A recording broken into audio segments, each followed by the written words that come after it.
네, 다 오신 건가요? 네, 그럼 두 번째 시간 시작하겠습니다.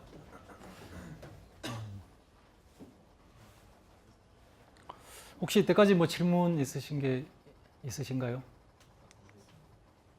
예.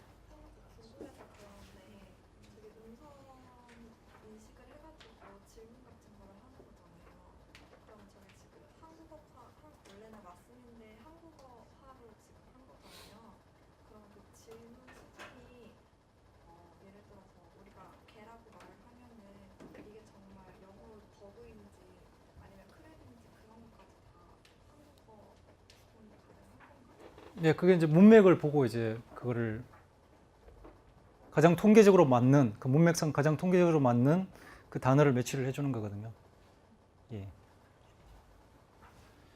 예, 그럼 계속해서 API들에 대한 설명하고 그다음 뒷부분에 날리지 베이스를 만드는 툴인 왓슨 날리지 스튜디오하고 왓슨 익스플로러에 대해서 설명을 드리겠습니다.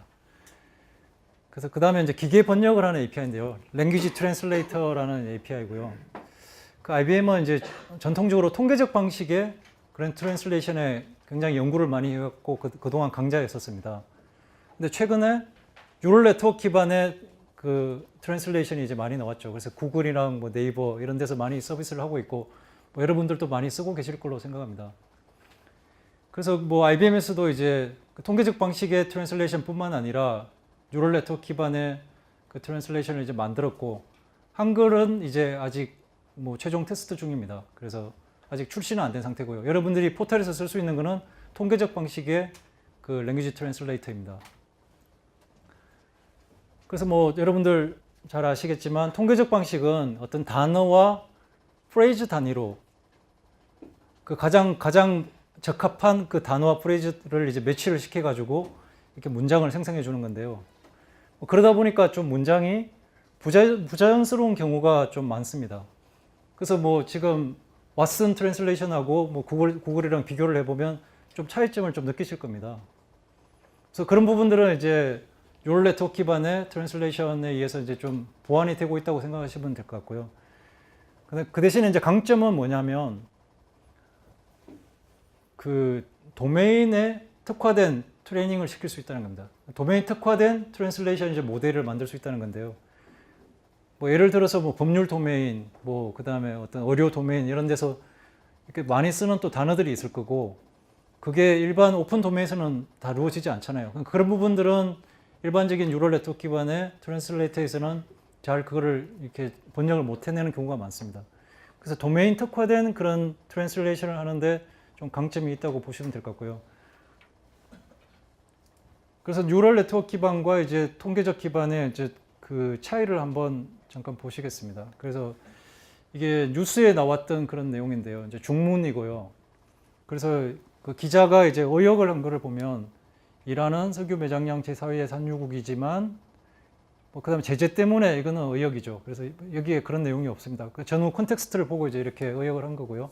그 석유를 내다 팔 길이 막혔다. 근데 통계적 기반은 이제 보니까 뭐 대체로는 맞아요. 근데 대체로는 맞는데 문장이 조금 부자연스럽죠. 부자연스럽고 그다음에 좀 잘못 번역된 부분도 있어요. 그냥 인터내셔널 마켓인데 국제 금융시장이라고 이렇게 했고 그다음 원유 매장량을 보유하고 있지만 뭐 그런 어떤 좀 양보절인데 뭐 이렇게 그냥 좀 평이하게 이렇게 번역을 했습니다. 뭐 반면에 신경망 기반 번역은 조금 더 자연스럽죠. 매장량을 보유하고 있음에도 불구하고 이란은 국제시장에서 상품을 팔 수 없었습니다. 뭐 이런 식의 이제 좀 차이가 있습니다. 조금 더 이제 개선되었다고 보시면 될 것 같고요.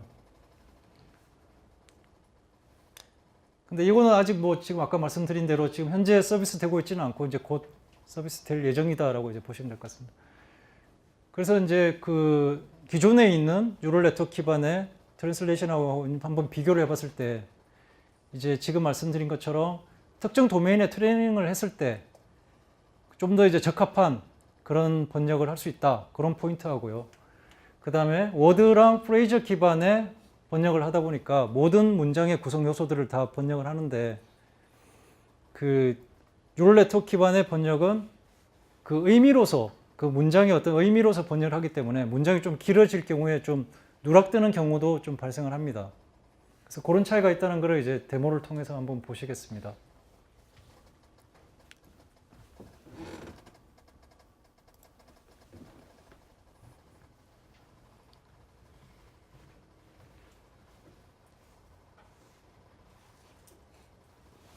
그래서 뉴스 도메인하고 법률 도메인, 그다음 일반 대화 도메인에 대해서 그 지금 트레이닝을 시킨 거고요. 탑 글자가 안 보일 텐데 지금 탑 가수 탑을 얘기하는 거거든요. 그러니까 탑에 대해서 지금 이렇게 문장이 나오고, 근데 뭐 일반 저기 왓슨 기본 번역이나 구글 번역에서는 그 내용을 모르죠. 그래서 그거를 이제 트레이닝을 시켰을 때 이제 탑을 가수로서 제대로 인식을 해서 이렇게 트레이닝이 된다는 게 이제 나오고요.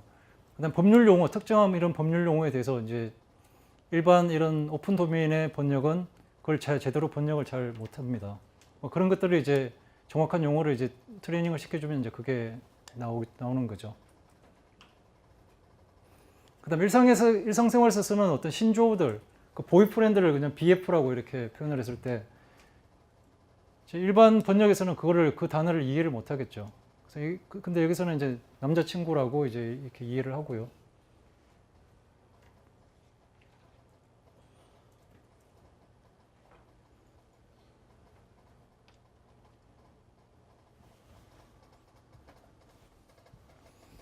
그 다음에 좀 데모가 긴데 뒷부분으로 가겠습니다.